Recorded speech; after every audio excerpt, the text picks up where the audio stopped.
నా వెనకాల కనపడుతున్నటువంటి ఆ బ్లూ కలర్ షెడ్ లోపల ఏంటంటే ఎల్లమ్మ తల్లి గుడి వచ్చేసి రీమోడలింగ్ చేయబడుతుంది కాబట్టి ఆ బ్యాక్గ్రౌండ్ ఆ విధంగా చేశారు. మీకు అంతా చూపిస్తాను, ప్లీజ్ వాచ్ అండ్ ఎన్నో సంవత్సరాల చరిత్ర కలిగినటువంటి శ్రీ రేణుకా ఎల్లమ్మ తల్లి టెంపుల్. ఈ ఇక్కడ కనపడుతున్నటువంటి గడస్తంభము మొక్కిన తర్వాతనే అమ్మవారిని దర్శనం చేసుకోవాలి. శ్రీ రేణుకా ఎల్లమ్మ టెంపుల్ వచ్చేసి కర్నూలుకు 10 కిలోమీటర్ల దూరంలో ఉంటుంది. కర్నూలు నుంచి శ్రీశైలం వెళ్లే రూట్ లో ఎడమవైపుగా ఉంటుంది వెంకాపల్లి ఎల్లమ్మ టెంపుల్. చాలా మంది శివస్వాములంతా కూడా ఇరుముడిని కట్టుకొని దారిలో వెళ్తున్నప్పుడు అందరికీ అట్టి పనులు, అన్నదాన కార్యక్రమాలు అన్ని కూడా చేస్తూ ఉన్నారు. ఇక్కడ మంగళవారం, శుక్రవారం చాలా జనాలు ఉంటారు. ఎందుకంటే మంగళవారం, శుక్రవారము వెంకాయపల్లి ఎల్లమ్మ టెంపుల్లో దర్శనం చేసుకుని బయటకు రావడానికి ఆల్మోస్ట్ 1.5 hours 3 hours దాకా టైం పడుతుంది. అన్నము పరబ్రహ్మ స్వరూపం, అన్నాన్ని ఎవరు కూడా వృధా చేయకూడదు.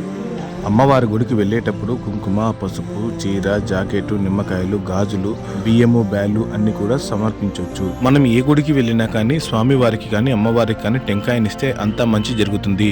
వెంకాయపల్లి ఎల్లమ్మ తల్లి గుడి వచ్చేసి బ్లూ కలర్ షెడ్ లోపల ఉన్నటువంటి పాత గుడి. దాన్ని రీమోడలింగ్ చేయడానికి మళ్ళీ అమ్మవారిని వచ్చేసి ఆ పక్కనే రెడ్ కలర్ గేట్ ఉంది కదా, ఆ గేట్లో నిర్మించడం జరిగింది.